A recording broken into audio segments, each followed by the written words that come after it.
नमस्कार बच्चों, कैसे हैं आप सभी। उम्मीद है बहुत अच्छे से होंगे और पढ़ाई चल रही होगी। हम लोगों ने पिछली कक्षा में जॉर्ज पंचम की नाक इस पाठ की शुरुआत की थी और हम लोगों ने कमलेश्वर के बारे में बहुत संक्षेप में जाना था और इसके बाद फिर हम लोगों ने पाठ का वाचन शुरू कर दिया था, पाठ को समझना शुरू कर दिया था। तो शुरू के 1-2 मिनट में हम जो पिछली कक्षा में हम पढ़े थे जरा उसे हम एक बार याददाश्त अपनी ताज़ा कर लें।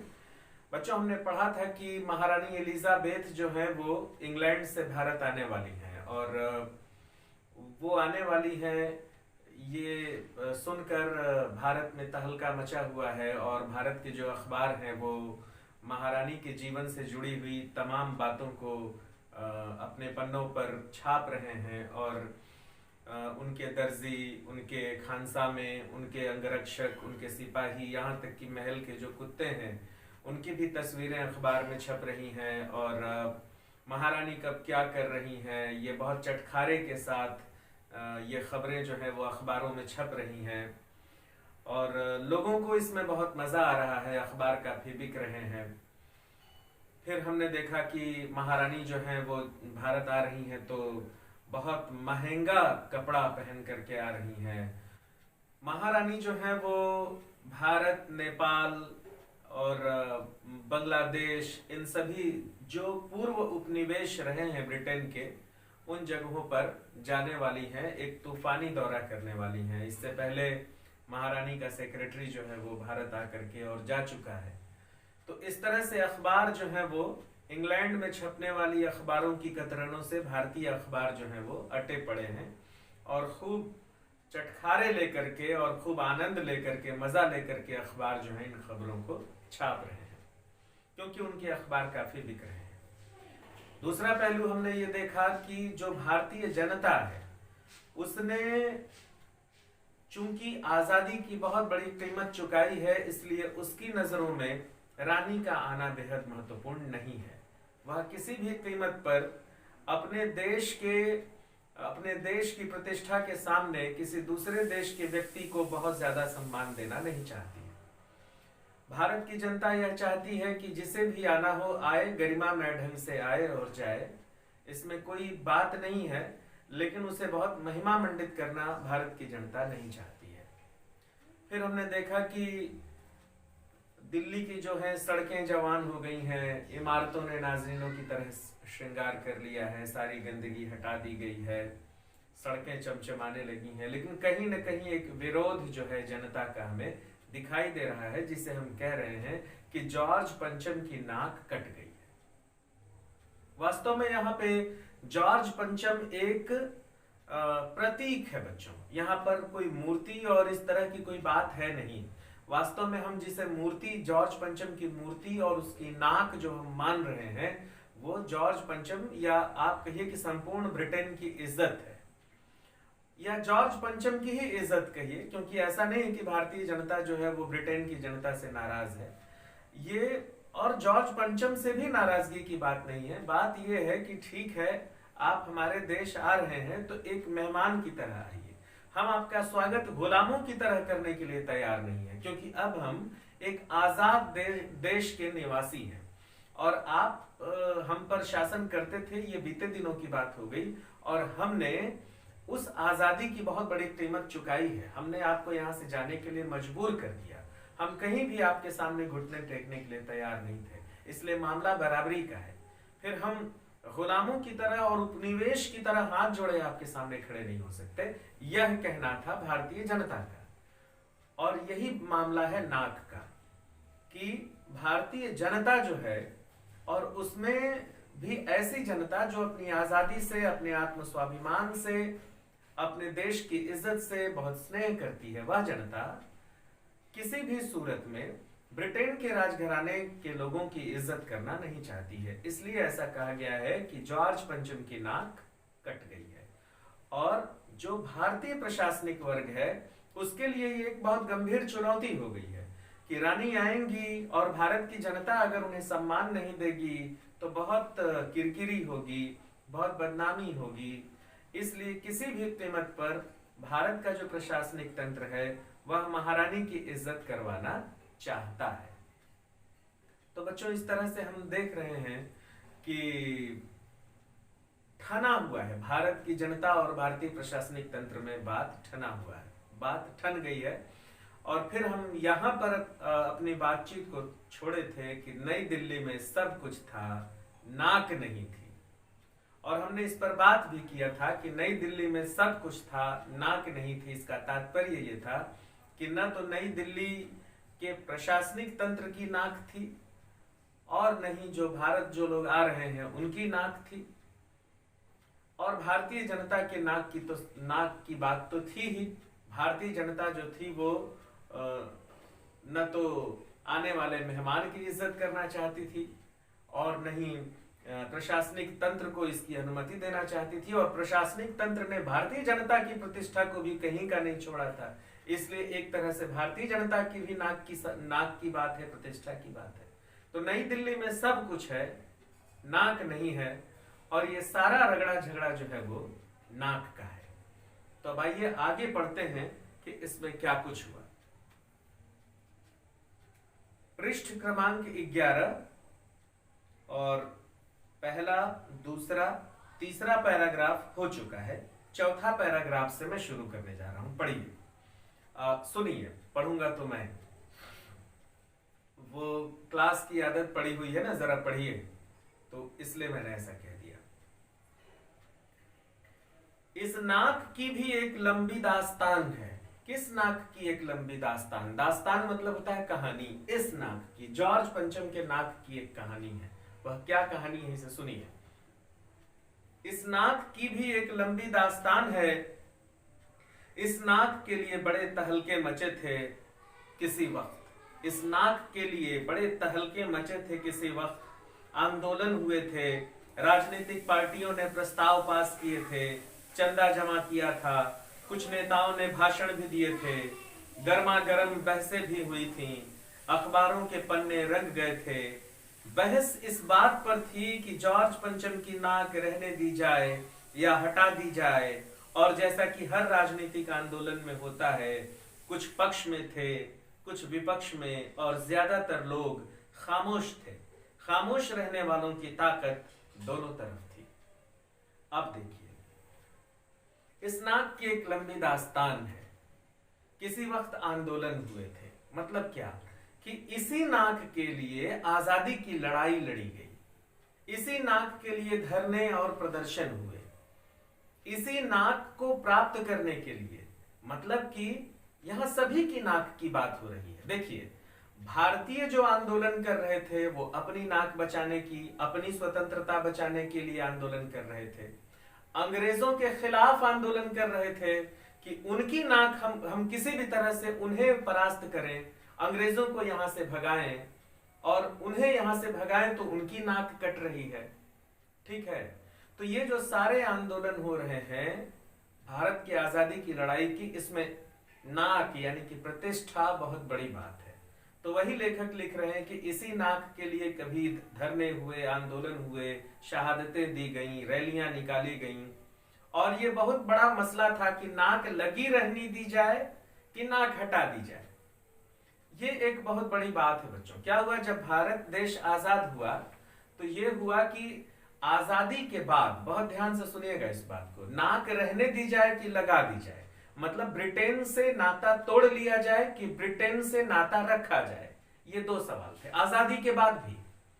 क्या सवाल था ये कि जितने भी देश ब्रिटेन के गुलाम थे, आजादी के बाद उन देशों का एक संगठन बन गया, ठीक है, जो सम्मान और प्रतीक के तौर पर ब्रिटेन से जुड़े हुए थे।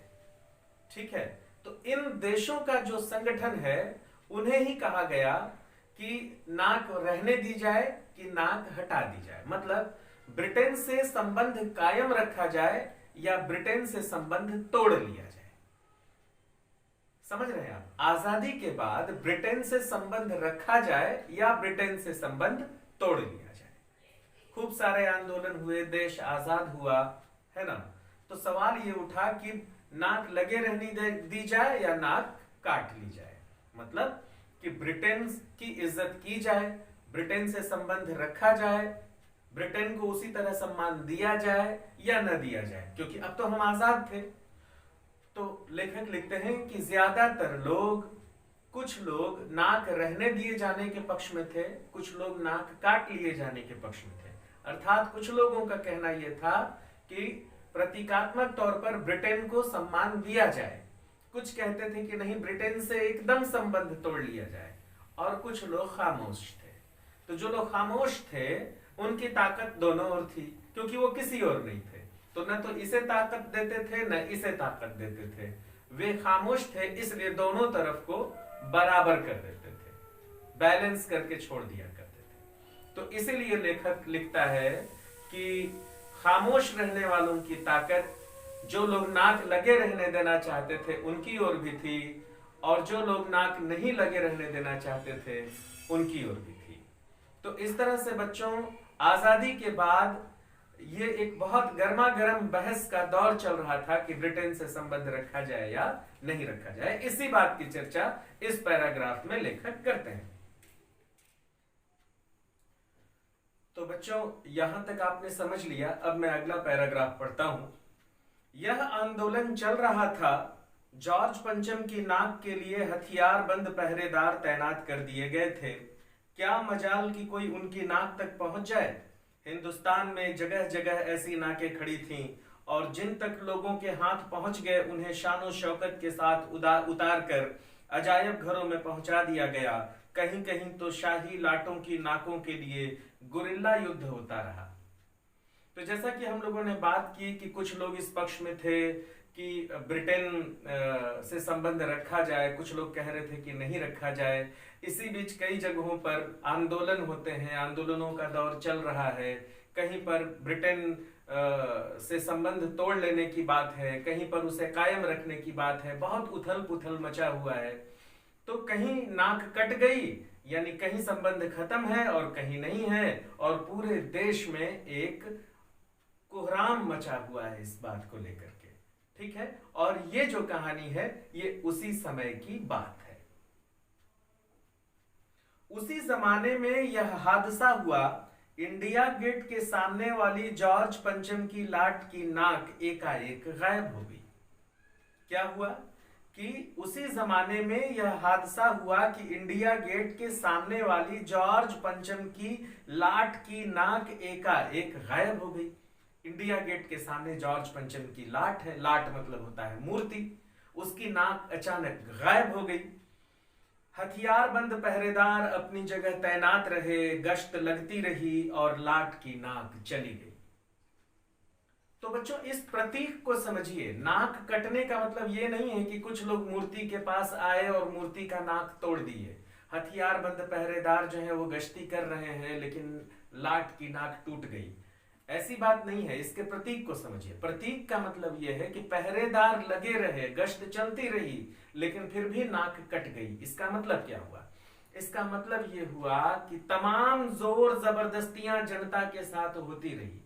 तमाम जो लोग ये चाहते थे कि ब्रिटेन का इज्जत किया जाए, राजा की इज्जत की जाए, ब्रिटेन से संबंध रखा जाए, तो वो लोग चाहते थे कि जनता भी ऐसा करे। तो बहुत फौजी ताकतों का, पुलिस की ताकतों का भी इस्तेमाल हुआ, लेकिन इसके बाद भी जॉर्ज पंचम की इज्जत बच नहीं पा रही थी। जनता उनके पक्ष में खड़ी होने के लिए तैयार नहीं थी। इसलिए लेखक लिख रहे हैं कि जॉर्ज पंचम की नाक की लाट की नाक कट गई। लाट की नाक कट गई मतलब ये कि जॉर्ज पंचम के पक्ष में जनता खड़ी होने के लिए तैयार नहीं थी। अब आगे देखिए। रानी आए और नाक न हो। अब रानी आ रही है और नाक न हो, ऐसा कैसे हो सकता है? ब्रिटेन की महारानी भारत आ रही है और ब्रिटेन के राजा का ही सम्मान न हो, ऐसा कैसे हो सकता है? एकाएक परेशानी बढ़ी, बड़ी सरगर्मी शुरू हुई। देश के खैरखाहों की एक मीटिंग बुलाई गई। खैरखाह मतलब देश के शुभचिंतकों की। तो देश का शुभचिंतक किसे माना जाता है? देश का सबसे बड़ा शुभचिंतक माना जाता है नेताओं को और प्रशासनिक तंत्र को। ऐसा माना जाता है कि जो देश का प्रशासन तंत्र है वही सबसे बड़ा देशभक्त है, जनता तो देशभक्त नहीं है। इसीलिए प्रशासनिक तंत्र की नेताओं की एक मीटिंग बुलाई गई कि भाई जनता तो जॉर्ज पंचम के विरोध में खड़ी है, अब क्या किया जाए, नाक तो कट गई, तो अब क्या किया जाए, रानी आने वाली हैं, तो एक मीटिंग, एक सभा बुलाई गई। मसला पेश किया गया कि क्या किया जाए, मामला पेश किया गया कि अब क्या किया जाए। वहां सभी सहमत थे कि अगर यह नाक नहीं है तो हमारी भी नाक नहीं रह जाएगी। अगर हमने प्रजा से रानी की इज्जत नहीं कराई तो ब्रिटेन के राजा की नाक तो कट ही जाएगी, दुनिया में हमारी भी थू थू होगी, हमारी नाक भी कट जाएगी। इसलिए किसी भी तरह से या तो जनता को मनाना होगा या जनता पर जोर जबरदस्ती करके उसे यहां से हटाना होगा, और जो लोग समर्थन में हैं उन्हें लाना होगा। कुछ न कुछ करना होगा ताकि दोनों जगह की नाकें बची रहे। उच्च स्तर पर मशवरे हुए, दिमाग खरोचे गए और यह तय किया गया कि हर हालत में इस नाक का होना बहुत जरूरी है। खूब मीटिंग हुई, खूब दिमाग खर्च किया गया और यह तय किया गया कि नाक तो होना ही चाहिए। यह तय होते ही एक मूर्तिकार को हुक्म दिया गया कि वह फौरन दिल्ली में हाजिर हो। अब कहानी जो है नाटकीय रूप ले रही है बच्चों। अब आप थोड़ी देर के लिए मानिए कि वह इज्जत जो है वह एक मूर्ति है और उसकी नाक लगानी है। अब थोड़ा सा अपने दिमाग को इस तरह मोड़िए आप कि जो इज्जत है वह नाक है ना, और जो पूरा मामला है वह मूर्ति है। तो मूर्ति से नाक कट गई है, माने जो ब्रिटेन से आने वाले जो लोग हैं वह मूर्ति हैं और उनकी नाक जो है वह इज्जत है, वह इज्जत नहीं है, इसलिए मूर्ति से नाक कट गई है। अब थोड़ी देर के लिए आप मूर्ति और नाक ही सोचिए, तो देखिए अब क्या मामला हो रहा है। यह तय होते ही एक मूर्तिकार को हुक्म दिया गया कि वह फौरन दिल्ली हाजिर हो।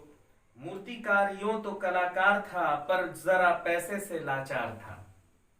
यहां पर लेखक मूर्तिकार का बचाव कर रहे हैं कि मूर्तिकार क्यों तैयार हो गया, वो तो कलाकार था, उसे तो नहीं तैयार होना चाहिए था नाक लगाने के लिए, क्योंकि वह भी अपने देश से बहुत प्यार करता था। फिर वो क्यों तैयार हो गया नाक लगाने के लिए? क्योंकि पैसे से लाचार था।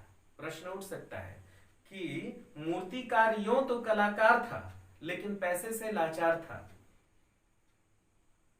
इसकी व्याख्या करिए। तो आप बताएंगे कि सामान्य तौर पर यह माना जाता है कि कलाकार अपने देश, अपनी संस्कृति से बहुत प्रेम करते हैं और वह कलाकार किसी भी स्थिति में मूर्ति की नाक लगाने के लिए तैयार नहीं होता, लेकिन वह इसलिए तैयार हो गया क्योंकि उसकी मजबूरियां थी, वह पैसे से लाचार था, उसकी मजबूरियों को खरीद लिया गया, इसलिए वह तैयार हो गया।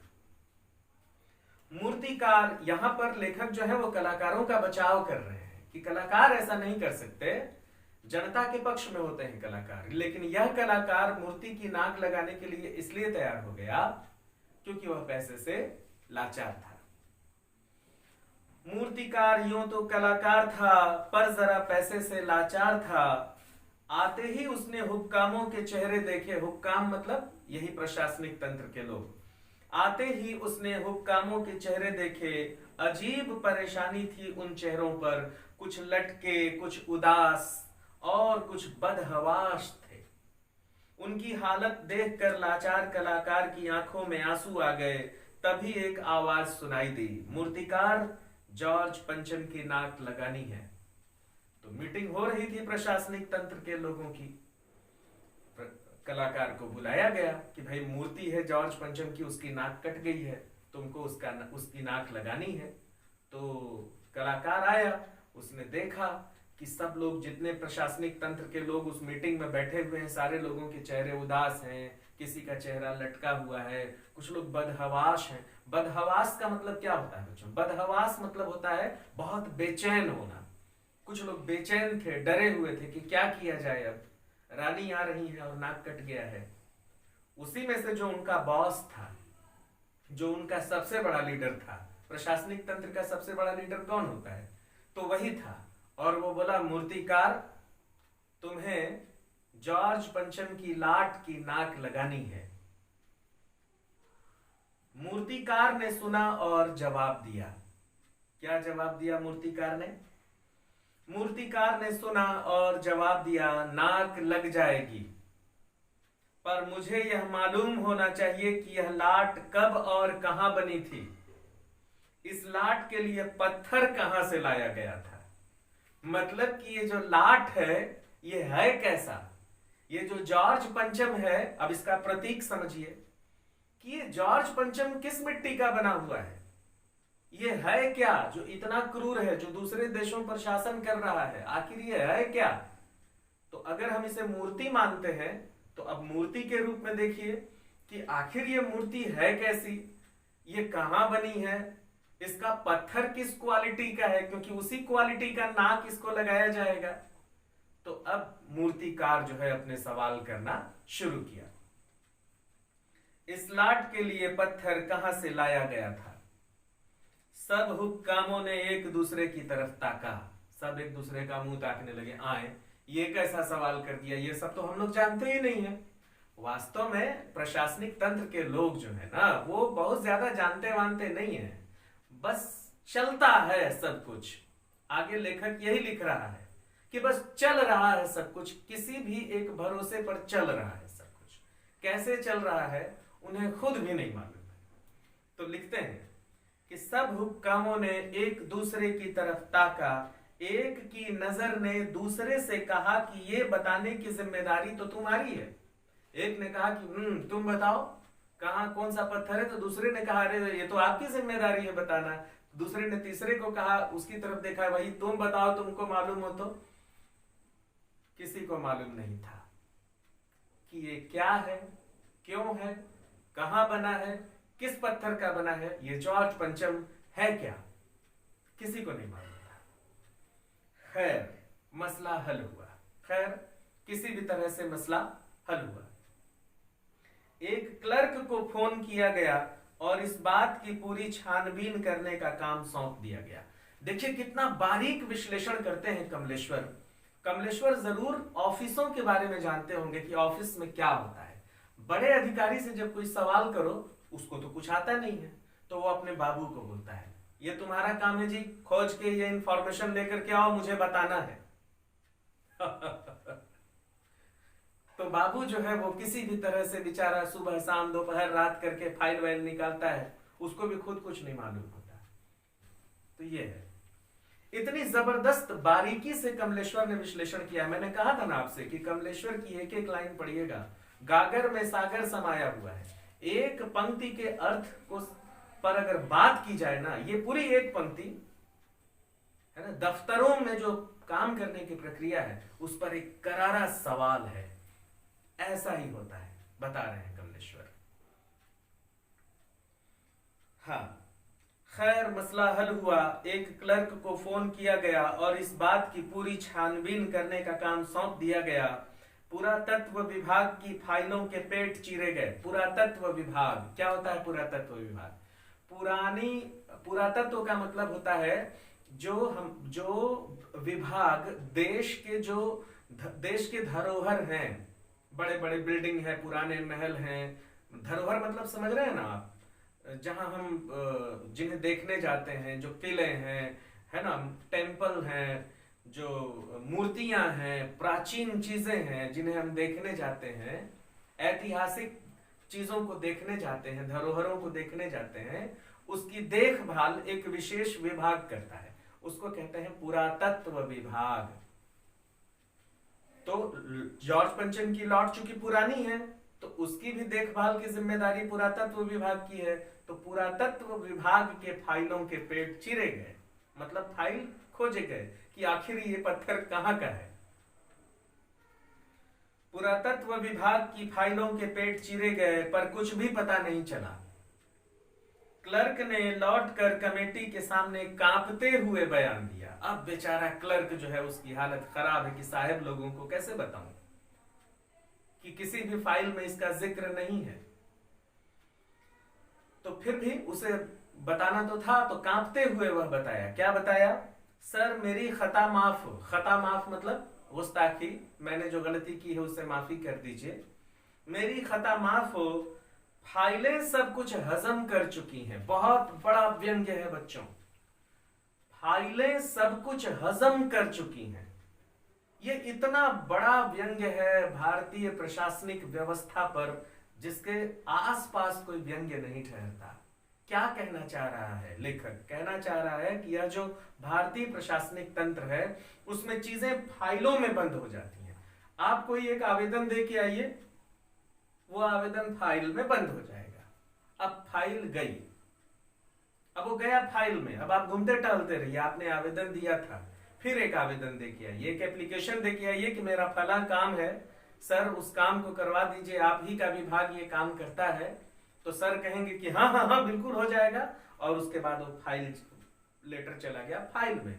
तो फाइलें सब कुछ हजम कर जाती हैं, एक भी चीज वहां बचता नहीं है। अगर आपका आवेदन फाइल में गया तो समझ लीजिए कि उसका वहीं पर कब्र खुद गया।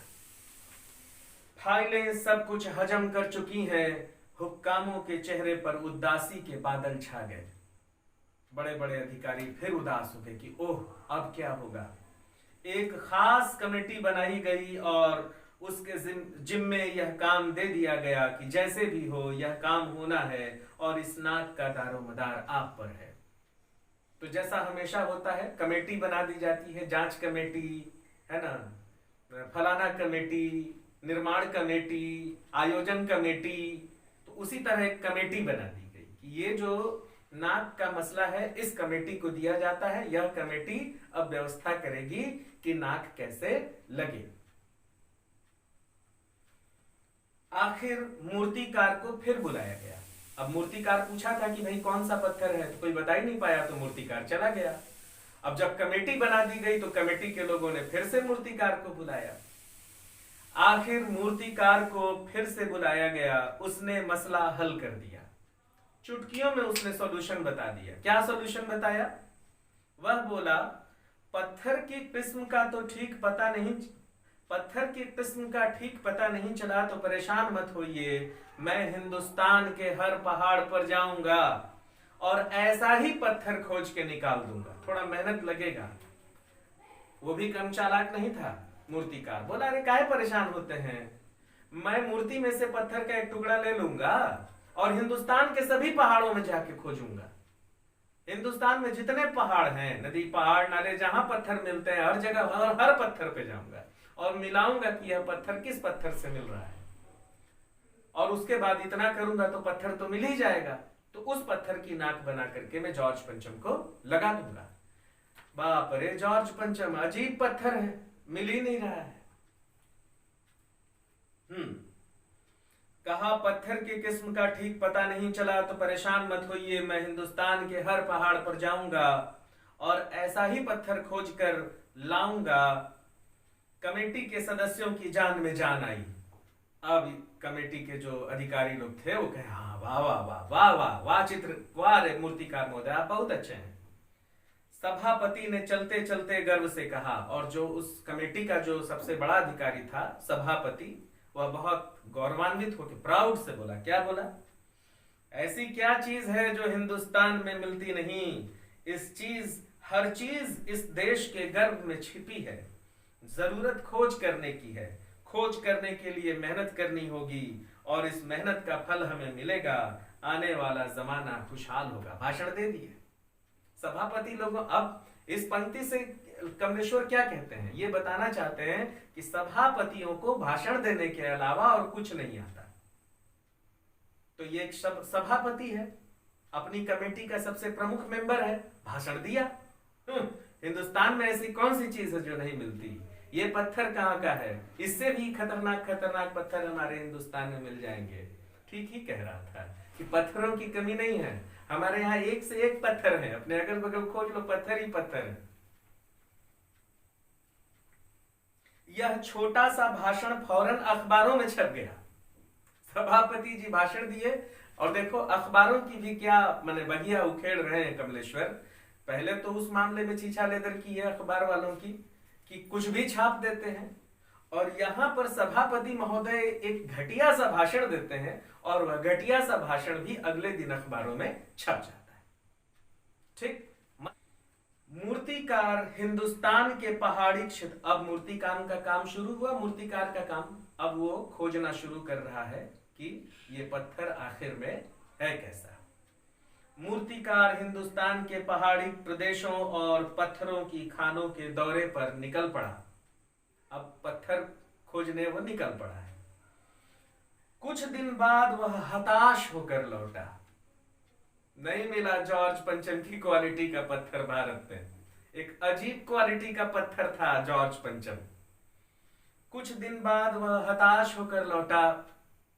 उसके चेहरे पर लानत बरस रही थी। लानत बरसना मतलब धिक्कार है उसको, बहुत शर्मिंदा था वो। ऐसा मुंह बना करके वहां पे वो आया। उसने सिर लटका कर खबर दी और मुंह लटका कर वो मीटिंग में बताया। हिंदुस्तान का चप्पा चप्पा खोज डाला। क्या बता रहा है देखो सुनो।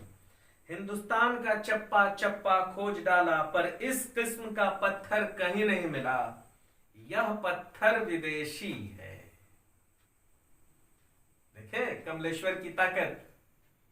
बता रहे हैं कि जॉर्ज पंचम जैसा पत्थर दिल हमारे देश का एक भी आदमी नहीं है। वैसा नमूना, वैसा पत्थर हमारे देश में नहीं है। मतलब अब इसको, इसके प्रतीकात्मक अर्थ को लीजिए। क्या मेटाफर यहां पर लेखक गढ़ रहा है? वो ये बता रहा है कि जॉर्ज पंचम जिस प्रवृत्ति का आदमी है, वैसी प्रवृत्ति का एक भी आदमी हिंदुस्तान में नहीं है। इसलिए यह पत्थर भारतीय नहीं है, यह पत्थर विदेशी है। और सचमुच जॉर्ज पंचम तो विदेशी ही।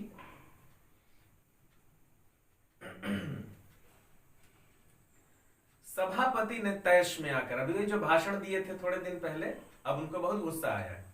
सभापति ने तैश में आकर कहा, लानत है आपकी अकल पर। विदेशों की सारी चीजें हम अपना चुके हैं? दिल, दिमाग, तौर तरीके, रहन सहन जब हिंदुस्तान में बॉल डांस तक मिल जाता है तो पत्थर क्यों नहीं मिल सकता? सभापति महोदय बहुत नाराज हुए। कहे क्या बात करते हैं आप? सारा विदेश का आइटम हम अपना चुके हैं। हम तो आधा विदेशी हो गए हैं, आधा अंग्रेज तो हम हो ही गए हैं। बॉल डांस तक हमारे यहां हो रहा है, तो पत्थर नहीं मिल सकता आपको? विदेशी विदेशी कह रहे हैं। अरे अब कौन सा विदेश? अब मूर्तिकार चुप करे तो क्या करे? मूर्तिकार चुप खड़ा था। सहसा उसकी आंखों में चमक आ गई। अचानक वो फिर से बुला रहे, वाह एक आइडिया आया। क्या? उसने कहा, एक बात मैं कहना चाहूंगा, लेकिन इस शर्त पर कि यह बात अखबार वालों तक न पहुंचे। फिर सबको बुलाया, बोला सुनिए सुनिए सुनिए, इधर आइए, चुपचाप रहिए, दीवारों के भी कान होते हैं, खुसुर खुसुर खुसुर खुसुर। मैं ऐसा करूंगा, लेकिन ये जो है वो अखबार वालों तक ये बात नहीं पहुंचनी चाहिए। खैर चलिए, कमलेश्वर थोड़ी सी दया अखबार वालों पर दिखा दिए। यहां पर ऐसा लगता है कि हाँ, अखबार वालों की भी अपनी एक नैतिकता है और वो भी सच्ची खबरें खोजते रहते हैं। सभापति की आंखों में चमक आ गई। हाँ हाँ बताओ बताओ, क्या बात है, क्या बात है, बताओ क्या सोचे। सभापति की आंखों में चमक आ गई। चपरासी को हुक्म हुआ और कमरे के सब दरवाजे बंद कर दिए गए। अरे चपरासी, सब दरवाजा बंद करो, बहुत गोपनीय बात हो रही है, किसी को कानों कान खबर नहीं होना चाहिए। तब मूर्तिकार ने कहा कि देश में, देखो जबरदस्त बात कह रहा है, बहुत ही जबरदस्त, इसको ध्यान से सुनो और सभी जगह से अपनी ध्यान हटा दो, सिर्फ इन पंक्तियों पर ध्यान दो कि मूर्तिकार क्या तरीका, सॉल्यूशन बता रहा है। देखो वो कह रहा है, देश में अपने नेताओं की मूर्तियां भी हैं। हमारे देश में, हमारे देश के नेताओं की भी मूर्तियां हैं। अगर इजाजत हो और आप लोग ठीक समझे तो मेरा मतलब है तो जिसकी नाक इस लाट पर ठीक बैठे उसे ही उतार लाया जाए। सोचो क्या सॉल्यूशन बताया है कि अरे ठीक है, जॉर्ज पंचम की लाट की नाक नहीं मिल रही है और दूसरे नेता भी हमारे देश में है, उनकी भी तो लाट है, उन्हीं में से किसी का नाक काट के जॉर्ज पंचम को जोड़ दो, मामला खत्म। अपने देश के नेता की नाक काट के जॉर्ज पंचम को जोड़ दो। क्या जबरदस्त तरीका बताया है, नहीं? आप रहते तो क्या करते यहां पे? अब देखो, जो हुक्काम हैं, जो ऑफिसर्स वहां बैठे हुए हैं, वे क्या कहते हैं? सब ने सबकी तरफ देखा, सब सबकी ओर देखे कि तुम क्या कह रहे हो, तुम क्या कह रहे हो। सबकी आंखों में एक क्षण की बदहवाशी के बाद सभी लोग पहले तो भाई थोड़ी बहुत देशभक्ति तो सब में है ना, तो थोड़ी देर के लिए सब कहे अरे अरे ये कैसे हो सकता है, ना ना ना ना ना। लेकिन ठीक है, अब क्या किया जाए, इसके अलावा कोई? ओके ठीक है, ओके, लेकिन चुप चुप, किसी को पता नहीं। ये सबने सबकी तरफ देखा, सबकी आंखों में एक क्षण की बदहवाशी के बाद खुशी तैरने लगी। सभापति ने धीमे से कहा, लेकिन काम बड़ी होशियारी से होना चाहिए। ठीक है, अच्छा है, हम तो ऐसा नहीं चाहते थे, हम अपने देश के नेताओं की नाक काटना बिल्कुल नहीं चाहते थे, हम भी देशभक्त हैं, लेकिन ठीक है, अब इसके अलावा कोई चारा नहीं है। तो सुनो जी, इधर आओ जरा, किसी से मत कहना है, बात बाहर नहीं जानी चाहिए, अखबार वालों तक तो बिल्कुल नहीं पहुंचनी चाहिए, है? देख लो, है जैसा हो सकता है कर लो, है? ठीक है, चले हम, हाँ? ऐसा ही होता है, लेकिन बड़ी होशियारी से। और मूर्तिकार फिर देश के दौरे पर निकल पड़ा, जॉर्ज पंचम की खोई हुई नाक का नाप उसके पास था, नाप ले लिया था नाक का, यूं करके ऐसे यूं नाप लिया था। दिल्ली से वह बंबई पहुंचा। अब दिल्ली से वो सीधे कहां चला आया? बंबई आ गया। दिल्ली से वह बंबई पहुंचा। दादा भाई नौरोजी, गोखले, तिलक, शिवाजी, कवास जी जहांगीर, सबकी नाकें उसने टटोली। इतने महान नेताओं की लौट पे गया वो, और सबका नाक जा जाके नाप रहा था। उसमें तिलक की भी नाक नाप ली उसने, कवास जी जहांगीर की भी नाक नाप ली उसने, दादा भाई नौरोजी की भी नाक नाप ली उसने, शिवाजी की भी नाक नाप ली उसने। सबकी नाक नाप ली कि किसी की नाक फिट बैठे तो काट के उसको जॉर्ज पंचम को फिट कर दिया जाए। सबकी नाकें उसने टटोली, नापी, और फिर गुजरात की ओर भागा। बंबई में कोई नहीं मिला उससे, तो कहां भागा? गुजरात भागा। वहां किसकी किसकी नाक टटोला? देखो, गांधी जी, प्रभु जय हो, गांधी जी की नाक टटोला सबसे पहले उसने, गांधी जी की नाक टटोला। फिर सरदार पटेल, उनकी भी नाक टटोल दिया जाकर के कि आपकी नाक जॉर्ज पंचम के नाक के बराबर है कि नहीं है, ऐसे करके नापा। विठल भाई पटेल, महादेव देसाई की मूर्तियों को परखा और बंगाल की ओर चला। वहां भी कोई नहीं मिला, सबकी नाक इससे बड़ी निकली। अब बंगाल की तरफ भागा। बंगाल में कौन कौन मिला? गुरुदेव रविंद्रनाथ, गुरुदेव जिन्हें हम पूरा देश गुरुदेव कहता है, गुरुदेव रविंद्रनाथ, सुभाष चंद्र बोस, उनकी भी नाक टटोली। राजा राम मोहन राय आदि को भी देखा, नाप जोख की और बिहार की तरफ चला। वहां भी कोई नहीं मिला, किसी की नाक इसकी नाक के जैसी नहीं थी, और वो बिहार की तरफ चला। बिहार होता हुआ उत्तर प्रदेश की ओर आया। चंद्रशेखर आजाद की नाक टटोली उसने, बिस्मिल राम प्रसाद बिस्मिल की नाक टटोली उसने, मोतीलाल नेहरू की नाक टटोली उसने, मदन मोहन मालवीय की लाट पर भी गया और उनकी भी नाक टटोली उसने। घबराहट में मद्रास भी पहुंचा। उत्तर प्रदेश में भी कोई नहीं मिला, अब मद्रास पहुंच गया। सत्यमूर्ति को भी देखा और मैसूर, केरल आदि सभी प्रदेशों का दौरा करता हुआ पंजाब पहुंचा। पंजाब के नेताओं की नाक टटोलने लगा। लाला लाजपत राय की नाक टटोला, भगत सिंह की लाटों से भी सामना हुआ, भगत सिंह की भी नाक नापने लगा। आखिर दिल्ली पहुंचा और उसने अपनी मुश्किल बयान की और थक हार कर वो दिल्ली पहुंच गया। वापस हर जगह के नेताओं की नाक उसने टटोली, भारतीय नेताओं की नाक, लेकिन कोई भी नाक जॉर्ज पंचम की नाक से बड़ी ही निकलती थी। जॉर्ज पंचम की नाक अत्यंत तुच्छ थी और हमारे नेताओं की नाक बहुत बड़ी थी, इसलिए जॉर्ज पंचम को नहीं लग पा रही थी। इसलिए मूर्तिकार हैरान और परेशान होकर वापस दिल्ली पहुंच गया। अब फिर मीटिंग हुई। अब मीटिंग में क्या होता है देखो। आखिर दिल्ली पहुंचा और उसने अपनी मुश्किल बयान की, पूरे हिंदुस्तान की परिक्रमा कराया, सभी मूर्तियों को देखाया, सबकी नाकों का नाप लिया, पर जॉर्ज पंचम की इस नाक से सभी नाकें बड़ी निकली। क्यों बच्चों बताओ, भारतीय नेताओं की नाक जॉर्ज पंचम की नाक से बड़ी है कि नहीं है? है ना? भारतीय नेताओं की इज्जत जॉर्ज पंचम से अधिक है ना कि नहीं है? है ना? फिर कैसे लगेगी भारतीय नेताओं की नाक जॉर्ज पंचम को?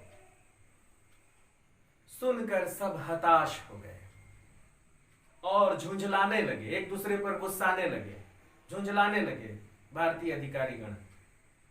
मूर्तिकार ने ढांढस बंधाते हुए आगे कहा। मूर्तिकार बोला, रुकिए रुकिए, अभी लड़िए मत, अभी एक काम और हो सकता है। सुना है, सबको फिर बुलाया, सुनिए इधर आइए, इधर आइए, इधर आइए, सब लोग इधर आइए, सुनिए। सुना है बिहार सेक्रेटरिएट के सामने सन 1942 में शहीद होने वाले बच्चों की मूर्तियां स्थापित हैं। जब बड़े नेताओं की नाक बड़ी निकली तो हो सकता है कि छोटे बच्चे जो 1942 में शहीद हुए थे, उन बच्चों की जो नाक है छोटी छोटी, वो लग जाए। तो बच्चों की मूर्तियों, अब देखो कह रहा है, पूरी लाइन को सुनिए बहुत ध्यान से। सुना है कि बिहार सेक्रेटरिएट के सामने सन 42 में शहीद होने वाले बच्चों की मूर्तियां स्थापित हैं, शायद बच्चों की नाक ही फिट बैठ जाए। यह सोचकर वहां भी पहुंचा, पर उन बच्चों की नाकें भी इससे कहीं ऊंची बैठती हैं। ये बता रहा है कि मैं वहां भी गया था, मतलब बिहार सेक्रेटरिएट के सामने 42 में जो खून खराबा हुआ था, वहां जो बच्चे शहीद हुए थे, उनकी मूर्तियों पर भी गया था कि बड़े नेताओं की नाक तो बड़ी निकली, इन बच्चों की नाक छोटी छोटी है, शायद लग जाए, लेकिन इन बच्चों की भी नाक इस नाक से बड़ी निकली। हमारे देश के शहीद बच्चे कितने महान होंगे, वो बच्चे, उनकी नाक कितनी बड़ी होगी, उस नाक के सामने इसकी नाक। मूर्तिकार बहुत हैरान हुआ, कहा कि बच्चों की भी नाक इससे बड़ी निकल रही है। अब बताइए मैं क्या करूं? फिर मूर्तिकार पूछा कि अब बताइए मैं क्या करूं? राजधानी में सब तैयारियां थीं। जॉर्ज पंचम की नाक लाट को मल मल कर नहलाया गया था, रोगन लगाया गया था, सब कुछ हो चुका था, सिर्फ नाक नहीं थी। पूरी तैयारी हो गई। वह दिन भी अब आने वाला था कि जब महारानी बस अब 1-2 दिन में आने वाली ही थी। अभी तक नाक का मसला हल नहीं हुआ। अभी तक नाक कैसे लगेगी ये चिंता का विषय था। बड़ी मुश्किल हुई, नाक का मसला तो हल नहीं हुआ। लेकिन क्या नाक का मसला हल हो जाएगा? क्या जॉर्ज पंचम की नाक लग जाएगी? क्या जॉर्ज पंचम के लिए मूर्तिकार कहीं से नाक खोज लाएगा? ये सारे सवाल हैं बच्चों, लेकिन मुझे लगता है कि मेरी घड़ी कह रही है कि अब आज इतना ही। अगले पीरियड में हम ये जानेंगे कि जॉर्ज पंचम की इस नाक का क्या हुआ, कौन सी नाक जॉर्ज पंचम को लगी और क्या लगी भी कि नहीं लगी, और अखबारों ने क्या किया। जब अखबार देखे कि जॉर्ज पंचम की कटी हुई नाक लग गई तो अखबारों ने क्या किया, यह सब कुछ हम सुनेंगे अगले पीरियड में। आप मेरे साथ थे इतने देर तक। आप सबका बहुत बहुत बहुत बहुत धन्यवाद। पाठ कैसा लगा मुझे थोड़ा लिख के बताइए। आप सभी लिखते हैं तो मुझे बहुत अच्छा लगता है।